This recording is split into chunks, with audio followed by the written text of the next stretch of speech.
Parenting myths every parent needs to stop believing.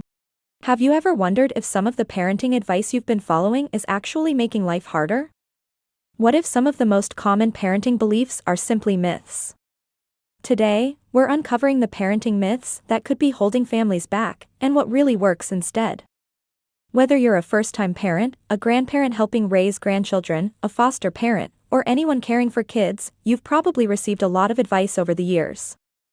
Some of it helpful. Some of it, well, not so much. The truth is, many popular parenting beliefs were passed down through generations without anyone stopping to ask, does this actually work? Today, we're going myth by myth, separating fact from fiction, so you can parent with more confidence, more connection, and a whole lot less guilt. Myth number 1, good parents never make mistakes. Here's a myth that weighs heavily on so many parents, the belief that good parents don't make mistakes.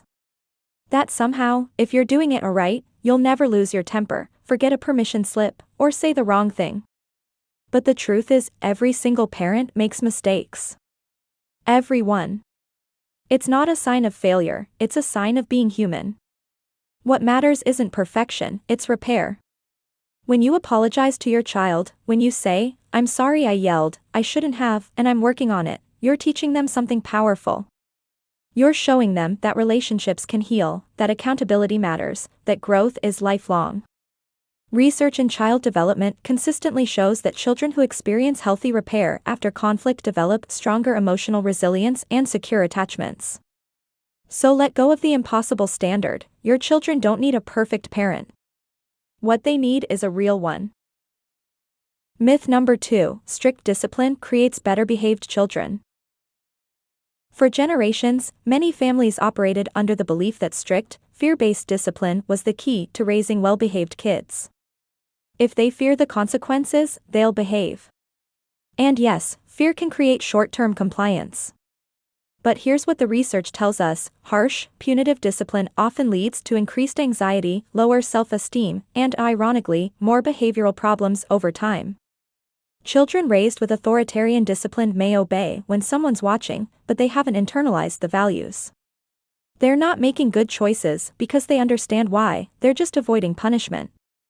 Positive discipline focuses on teaching rather than punishing. It sets clear, consistent boundaries while maintaining warmth and respect. It asks, what do I want my child to learn from this moment? This doesn't mean no consequences. It means consequences that make sense, delivered with empathy. A child who feels connected to you wants to cooperate. And that's a motivation that lasts far longer than fear. Myth number 3, praising children all the time builds confidence. We all want our children to feel confident and capable. So it makes sense that many parents shower their kids with praise. You're so smart. You're amazing. Best kid ever. But here's the surprising truth, excessive, generic praise can actually backfire. When everything is amazing, nothing is. Children start to tune it out, or worse, they become dependent on external validation, anxious about making mistakes that might not earn that praise. Psychologist Carol Dweck's research on mindset shows us a better way. Instead of praising ability like, you're so smart, try praising effort and process. I noticed you didn't give up, even when that was frustrating. You tried a new strategy, that's great problem solving. This kind of praise builds a growth mindset, the belief that abilities develop through effort. And that's a foundation for lifelong confidence and resilience. Myth number 4, children should always respect adults without question. Respect is important. Teaching children to be polite, considerate, and mindful of others? This is absolutely valuable. But there's a shadow side to the belief that children should always obey adults without question.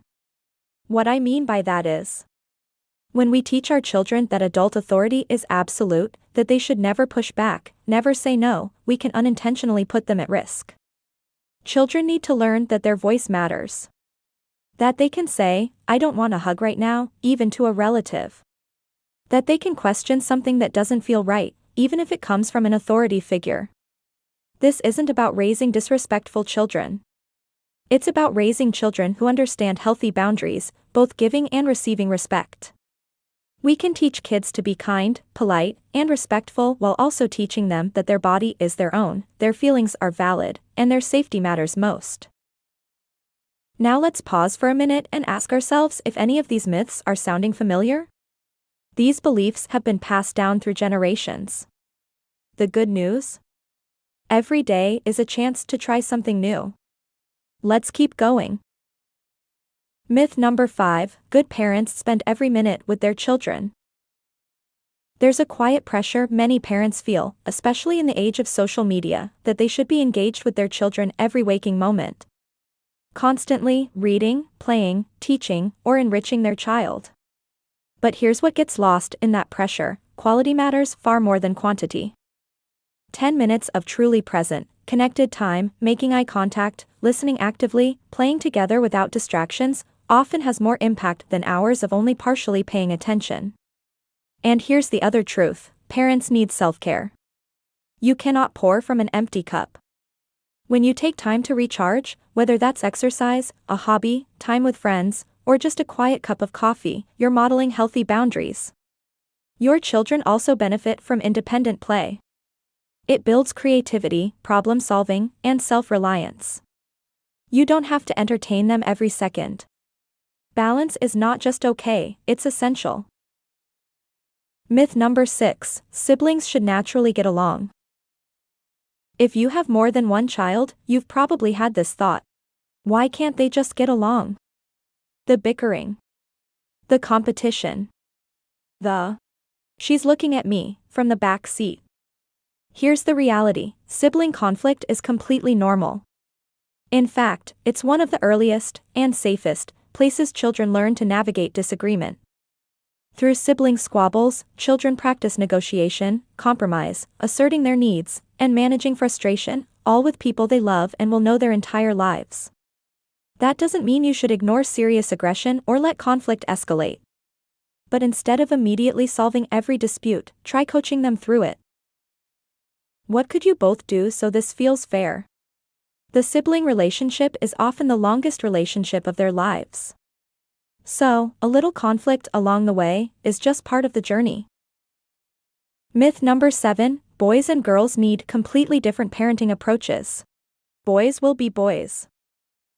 Girls are just more emotional. He needs to toughen up. She's so bossy. We've all heard these phrases.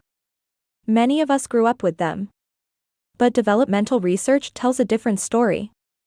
While there are noticeable differences between the genders, the variation within each is far greater than the differences between them.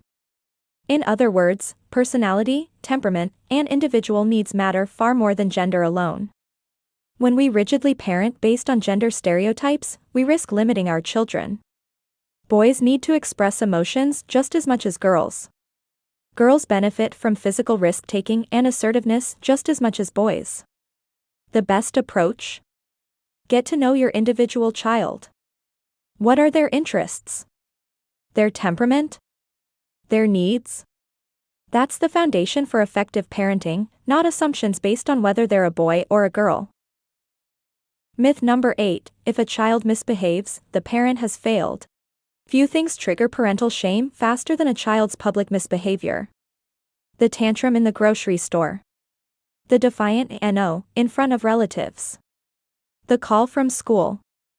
And in those moments, a painful thought creeps in: I must be doing something wrong. Here's the truth that every parent needs to hear: all children test limits. Every single one of them. It's not a sign that you've failed, it's a sign that your child is developing normally. Children misbehave when they're tired, hungry, overwhelmed, or lacking skills they haven't developed yet. Behavior is communication. When a child acts out, they're often saying, I need something I don't have words for. Your job isn't to raise a child who never misbehaves. That child doesn't exist. Your job is to respond with curiosity instead of shame. To ask, what's going on underneath this behavior? Parenting is a long journey, years of teaching, modeling, trying, failing, and trying again. One hard moment, one hard day, or even one hard year doesn't define you as a parent. What defines you is that you keep showing up. Parenting isn't about being perfect. It's not about having all the answers or getting it right every time. It's about learning, growing, and showing up for your children, day after day, even when it's hard. Especially when it's hard. The more we challenge these outdated parenting myths, the more confident and connected we can become. Not as perfect parents, but as real ones. Honest ones. Present ones. And that's more than enough.